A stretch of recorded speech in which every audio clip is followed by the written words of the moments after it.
Halo guys, ketemu lagi di channel Bat Gaptek. Kali ini untuk perbandingan dua HP tercepat di kisaran harga 3 juta rupiah. Yang banyak banget persamaannya selain range harganya itu tadi, chipsetnya sama-sama yang tercepat di kelasnya, Snapdragon 660 dengan GPU yang juga terbaik, Adreno 512-nya, RAM dan ROM-nya juga sama-sama 4GB dan 64GB di versi yang harga 3 jutaan ya. Sama-sama punya SIM tray yang lengkap, 3 slot yang sama-sama juga udah support VoLTE-nya SmartFriend. Sama-sama nggak ada near field communication, nggak ada fast charging, dan sama-sama belum pakai USB Type-C. Sampai punya bodi yang sama-sama plastik glossy yang di finish ala kaca juga. Nah, bingung kan mau pilih yang mana?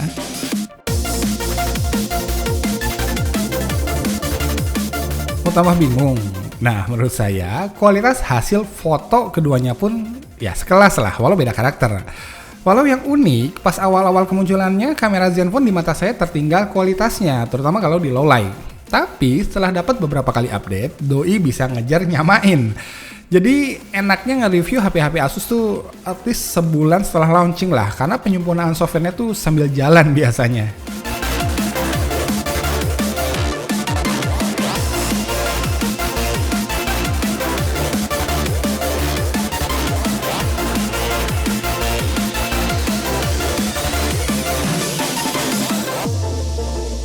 Yang sekelas juga adalah kualitas perekaman videonya. Walau warna video Realme sedikit lebih gonjreng sih, tapi itu keunggulan minor aja lah. Saya nggak bakal terlalu rewel. Karena stabilisasinya, perekaman audionya, autofocus dan auto exposure-nya menurut saya sih relatif sekelas.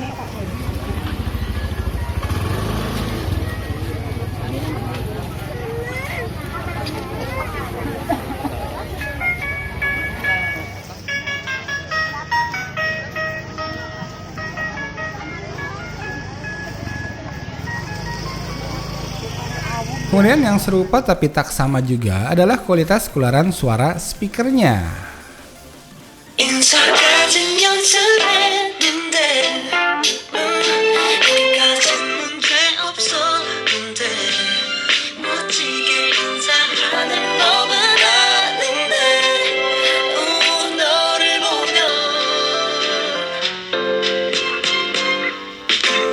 Itu tadi barusan kita baru ngomongin persamaannya ya, belum lagi kalau ngomongin target pasar yang dibidik.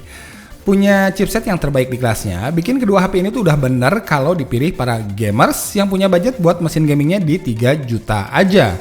Kedua HP ini juga menyasar kalangan entusias yang ngerti mesinnya HP, karena mereka bakal menyukai chipset HP yang nggak terlalu cepat ketinggalan zaman lah, alias HP yang lebih future proof.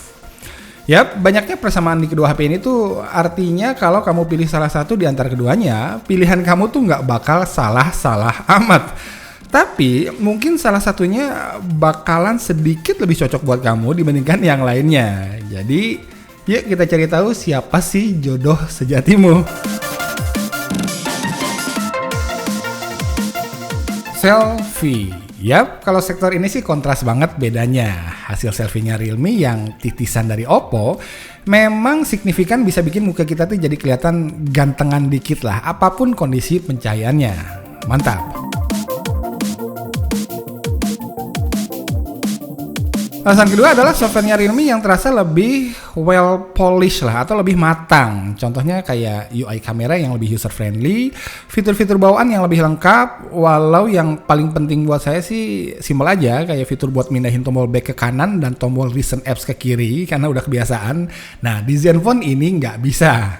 Terus karena nih HP buat dipakai main game, jadinya fitur game space-nya Realme 2 Pro ini sangat kepake buat saya. Karena bisa otomatis ngeboosting performa HP-nya tiap kita main game dengan memilih settingan high performance mode.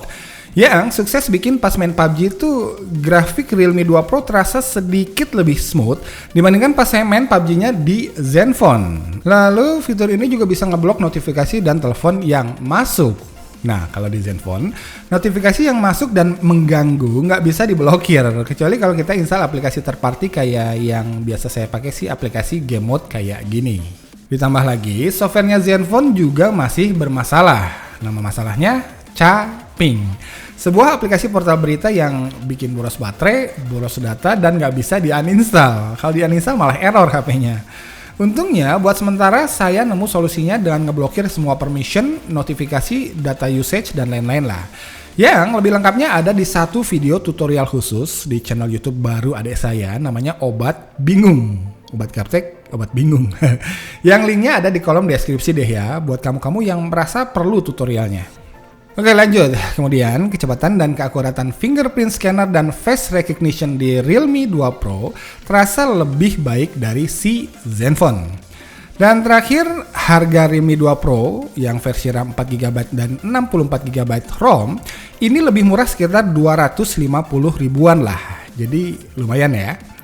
So, kelebihan-kelebihan inilah yang bakal kamu dapatkan kalau memilih Realme 2 Pro dibandingkan Asus Zenfone Max Pro M2. Yang paling saya suka dari Asus dibandingkan Realme adalah baterainya. 5000 mAh versus 3500 mAh aja. Jadi Asus adalah HP 1,5 hari buat saya dibandingkan Realme yang hanya pas buat 24 jam aja. Itu pun udah dipakai nge-game PUBG sekitar 3,5 jaman ya HP-nya, dan dengan asumsi masalah aplikasi chatting di Asus yang bikin boros baterai tadi udah solve.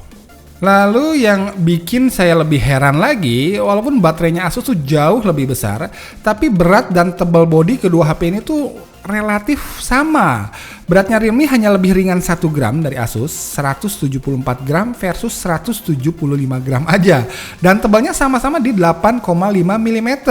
Walau memang bezel bawah sama notch-nya Realme itu sedikit lebih tipis. Jadi ya, 1 poin lagi buat Asus di sektor desain. Selanjutnya, saya juga suka banget sama kaca layarnya Asus. Bukan hanya karena udah pakai proteksi Gorilla Glass termutakhir yaitu generasi ke-6, tapi juga karena layarnya tuh licin, responsif, dan lebih nyaman buat swiping analog pas main game dibandingkan di layarnya si Realme. Walau responsivitas layar Realme juga udah oke, hanya simply nggak selincah Asus swipingnya. Dan di Realme nggak dikasih oleophobic coating, jadi sering kelihatan dekil layarnya. Dan terakhir, hanya Asus yang punya LED notifikasi. Oke, so pilih Asus kalau kamu butuh poin-poin yang kayak gini. Jadi bener kan, pilih salah satu dari kedua HP ini tuh nggak bakal salah-salah amat. Buat yang suka selfie dan entusias user, Realme bakal menawarkan kamera depan yang lebih baik dan UI yang lebih nyaman. Tapi buat PUBG gamers yang lebih serius, Asus tuh bakal ngasih waktu bermain yang lebih panjang dan sensitivitas layar yang lebih lincah. Walau buat ngeblokir notifikasi yang masuk, kita tuh harus install aplikasi pihak ketiga dan masalah capingnya tadi harus diurusin dulu. Oke, thanks for watching guys. Mudah-mudahan videonya bermanfaat. Nico out. Assalamualaikum warahmatullahi wabarakatuh.